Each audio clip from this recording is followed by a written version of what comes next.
Hello. So what I'm looking at here, something I've actually shown before, but also something different. And I'm showing these because I went to the library the other day. I talk about the library a lot on this, don't I? But I went to the library the other day and I got this book out. Paul McCartney, The Stories Behind the Songs by Mike Evans. And this, I haven't read the whole thing, obviously, it's pretty long, but I've been flicking through it and reading bits and pieces over the last couple of days, and it's actually pretty interesting. So, as the name suggests, it is kind of a, I guess, summary. Is that the right word? A a catalog of all his solo stuff post Beatles, including the stuff with Wings, and and it goes in depth on each song, though not each song actually, because I see some albums it doesn't have a write up about every song, but many of them at least. Some of the early ones it doesn't have a write up on everything, but I guess the most famous songs and things you'd expect.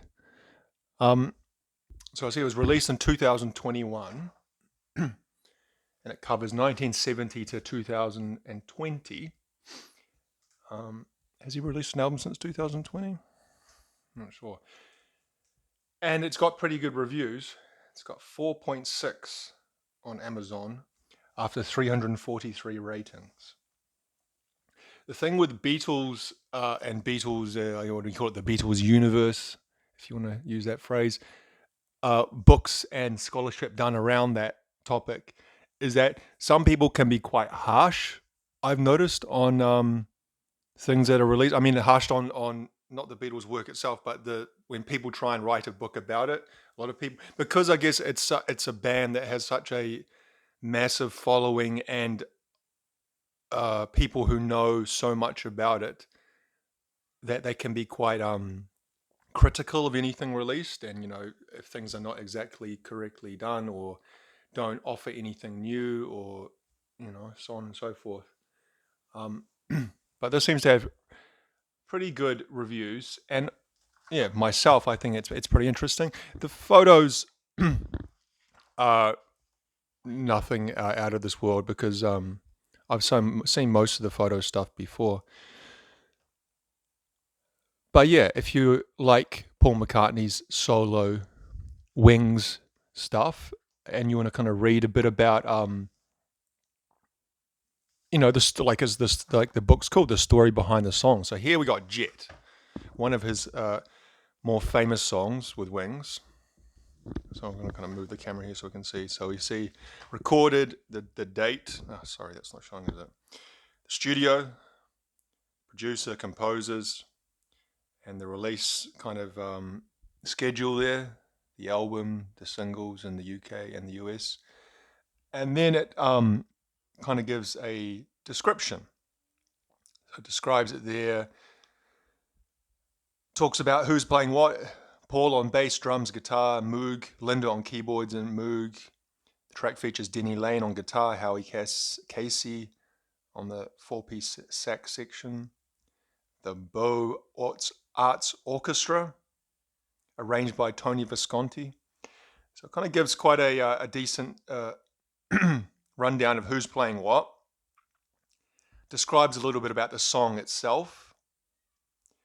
Regarding the words, the title is generally agreed to have been named after a black Labrador puppy of Paul's called Jet. Alternatively, he told GQ, I was in a songwriting mood. I was up in Scotland. I just thought, okay, I just got to go somewhere and try and write a song. We happened to find a little pony that was called Jet on the farm. So a pony, either a puppy or a pony. I took my guitar and hiked up this great big hill. I found myself a place which was in the middle of nature and just sat there and started making up the song. The rest of the song is lyrically more obscure.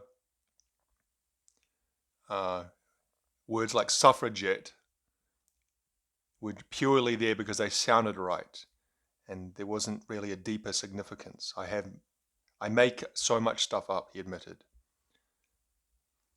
I've always wondered why you say suffragette. Well, there you go. There's your answer. It means nothing. Paul suggested the lines referencing a sergeant major were inspired by his meeting Linda's father, which he admitted was somewhat intimidating. Okay, so personally, I like that kind of stuff. Not that summary there is particularly in depth, but I like books that kind of go into explaining the story behind albums and songs, the songwriting process, the meaning of the songs. Sometimes I know some people don't like that. They would rather not know the story behind the songs, and I can kind of understand that. Where a song you've known for years and years and years, and then one day you read, the composer or the writer say, "Oh, this is what it's about," and you kind of hear it in a different way after that. But in some ways, I like that. That can be cool. Sometimes it gives a whole new life to a song when you find out another story behind it. So it goes through 70s, some studio shots here. I saw one of the reviews criticized the photography as being too fuzzy, and actually some of them do look quite fuzzy. That looks like it's that's the cover from McCartney 2, and that shouldn't need to be fuzzy, but that does look like it's been like photocopied and spat out on a laser jet printer with toner that's running out. Coming up. And then kind of goes into the 80s. There he is with Stevie Wonder. Stevie Wonder without sunglasses on there. It's rare to see. Michael Jackson. Then going into the 90s. What? New. When did that come out? That was 2013. I think I talked about before the album of his that I really liked, the one he did with Nigel Godrich, which was about 2005, Chaos and Creation in the Backyard. I think that was a really good album. Some people say it was his paying tribute to the Beatles, but I don't know. What does that mean? Well, here we go. What's this down here? A self-confessed tribute to George Harrison. Paul's delivery of Friends to Go actually sounds like an outtake from his late colleague's post-Beatle years. Anyway, so yeah. I saw that in the library. I thought, it looked interesting, and I grabbed it. So I'll have a more in-depth read over the next couple of weeks. It's not the kind of thing you read cover to cover, but I also found that reading these things really puts you in the mood for listening to it. So, if you know what I mean, like especially with Spotify nowadays, and when I used to read music books back in like the 2000s, where even before YouTube was a thing, where you'd read a book and they'd be describing a song or talking about a song, and it would be a song you hadn't actually heard before, and you would like really want to hear it, but obviously the only way to hear it would be to buy it or maybe download it. And sometimes that wasn't always possible if it was a kind of relatively obscure or rare thing. But with Spotify now, it's basically or YouTube, you can find anything and reference it immediately. So you can read the thing, such as My Valentine, which isn't a song I've actually ever heard before, and kind of really get the full experience of reading about it, then listening to it almost simultaneously. So to kind of go together with this, I'd show what albums I have of solo era McCartney. One of them I showed before. One of the very first videos I did was on this Wings album, but it's actually not Wings. That's right. I should go back and say it's not just Wings. It's also his solo stuff. But because of the Wingspan and the cover there, I kind of always just think it is a Wings thing, but it actually has some stuff post Wings as well. But I guess Wingspan Paul McCartney, maybe that kind of explains that it's not. So you can see there, No More Lonely Nights. That was certainly not Wings, was it? Neither was Coming Up. So I talked about this in depth. Here we go. The Hits and History collection includes many of my favorite Paul McCartney and Wings tracks, whether you're hearing for the first time. Okay. double album, and it's hits and history. So he kind of put all the songs that are kind of well known, even though there are some over here that you could say, like Maybe I'm Amazed. That's one of his more well known songs. But all the kind of singles, I guess, on hits, and then more of a deep cuts maybe on history. And then this one here, you might have seen before, because I only used to see this around a lot in the 90s. Now, I'm not sure exactly when this was released. No, 87, geez, that old. And similar kind of, I guess, concept, as in that it has a collection of stuff both from Wings and his solo stuff. But it's just called Paul McCartney, Band on the Run, all the best. No, it's not. That's okay. Paul McCartney, All the Best. The Band that Run's not the title.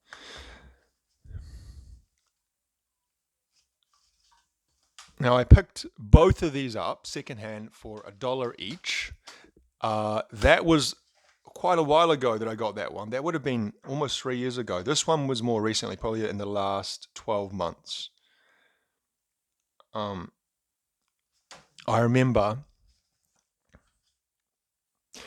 once, I always talk about these kind of memories from my life of these things, and they're really not interesting for anyone but me. But anyway, I remember once me and an ex-girlfriend went on a road trip from Auckland, where I live, down to Wellington, which is the capital of New Zealand, which is about an 8-hour drive from Auckland.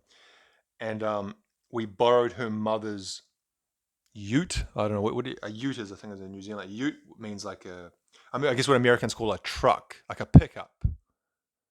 We call it a ute, as in a utility vehicle is what a ute is. We borrowed her mum's ute. And the only cassette that was in the car was the cassette version of this. And when you're driving, you lose radio station frequencies quite often as you're going from city to city or town to town, or sometimes, especially in New Zealand, between towns, often there's nothing, you can't pick up anything. There are long stretches in New Zealand which are kind of desolate and very, very sparsely populated. Like there's an area in the middle of the North Island called the Central Plateau, and there's a road that runs through it called the Desert Road, which is kind of like a high desert. And you're not going to be getting much in the way of radio stations in that area. But anyway, as we were driving, I have a memory of that drive of just listening on repeat to this Paul McCartney, All the Best stuff. And a lot of the stuff is quite cheesy. For example, what's a cheesy song? Ebony and Ivory. I think that's pretty cheesy. No More Lonely Nights. That's pretty cheesy. Silly Love Songs is pretty cheesy. But in saying that, I love all those songs. What's the one saying, I love you, I love you? That's Silly Love Songs, is it? No. Can't remember what actually is the title of that. Anyway, as much as some of them, as a lot of people level the accusation at McCartney of being quite cheesy and cringeworthy in some of his stuff, I'm over that, and I think as much as there are some songs of his I don't appreciate, there's a lot of stuff of his that I do appreciate a lot. And like so many of these, when I talk about this kind of era, kind of stuff that was before my time, but I listened to a lot growing up, was just around in the air growing up, on the radio or whatever. And so it's kind of this part of background. And so you kind of hear these songs so many times that you kind of like don't even really think about them. But then when you listen to them as a song, you kind of appreciate it, or at least I do, especially as I get older, appreciate it a lot more. And you think, shit, that's a really, really well-written song. And it's amazing how catchy that is. And whatever you want to say about Paul McCartney, the guy has got an ear for a pop tune, a memorable earworm, or whatever you want to call it, and more beyond that. And he's truly one of the greatest musicians, musical writers of our age. And I'm sure in 200 or 300 or whatever years, if humanity is still going in the way that it is right now, as in, we have some sort of mass media and history has continued to be recorded. If we have all those things, I'm sure Paul McCartney, along with Lennon and maybe even George Harrison, will be considered the same way that we consider Beethoven or Mozart or all those other guys from 200 or 300 years ago now. I wonder sometimes wonder who else, I guess you never know that who will be part of that kind of canon of music from an age, of representative of that age. So if we think at, late 20th century rock and roll, pop, we think of like Elvis, the Beatles, who else? Some of those other kind of 60s bands, I guess, maybe would the Rolling Stones really be included? See, that's the thing. Would you include Mick Jagger and Keith Richards in the same echelon as Paul McCartney and John Lennon? And Elvis, as much as I like Elvis as the next man, he's not really a songwriter, is he? He's a performer. So I guess it's kind of different in the way that we... But then again, because that's what it's different, isn't it? Because we think of classical music, because we don't have the recordings from 1750 or 1820 or whatever they were written. We only have the sheet music. And so therefore the composer, the writer, is the person who gets the acclaim, obviously. Whereas now it's as much about the performance as it is about the writer. And so many times the writer is much less well known than the performer. In the case of Elvis, was it Carl Perkins? And okay, at least he did Blue Suede Shoes. So I'm sure there are lots of others who did songs from that era. I maybe I've mentioned this before. Actually, no, I won't say that. Anyway, so yeah, that's kind of just a brief look at what I own in the way of post-Beatles McCartney. Very, very rarely, actually, I'll say never. I've never found any Paul McCartney solo albums. Obviously, here 2 compilations, but solo albums I've never seen in a secondhand shop. And I'm sure there are many reasons for that, but it's not the kind of thing you'll be finding. If you did find it, it would be an exceptional thing. And even in not that I really look for them, but even in secondhand music shops, you don't really see a lot of solo McCartney stuff. So yeah, kind of content with the greatest hits collections, and listening on streaming services, which is the done thing nowadays. And then the book from the library. I've talked about libraries a lot. I talked about libraries in another video recently, the one about the eels, and I really love and appreciate libraries. That kind of sounds I don't know, the libraries kind of sometimes feel like a thing from a bygone era, and some people think, well, why do we need libraries? But libraries for me are a symbol of civilized society. And yeah, they do, like, I don't know what libraries are like in your area. Where I live, in my city, the library provides so many services. Right now it's school holidays for my kid, so he's just finishing. This is the last week, and he goes back to school on Monday. But during the holiday period, for 2 weeks, every day the library puts on some kind of event for kids. So they had a 3D printing event.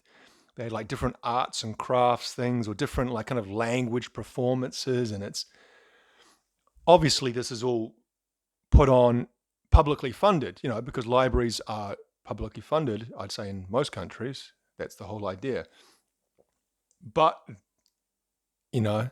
that's the kind of thing that I like to see our money going towards. Because often you see the kids there,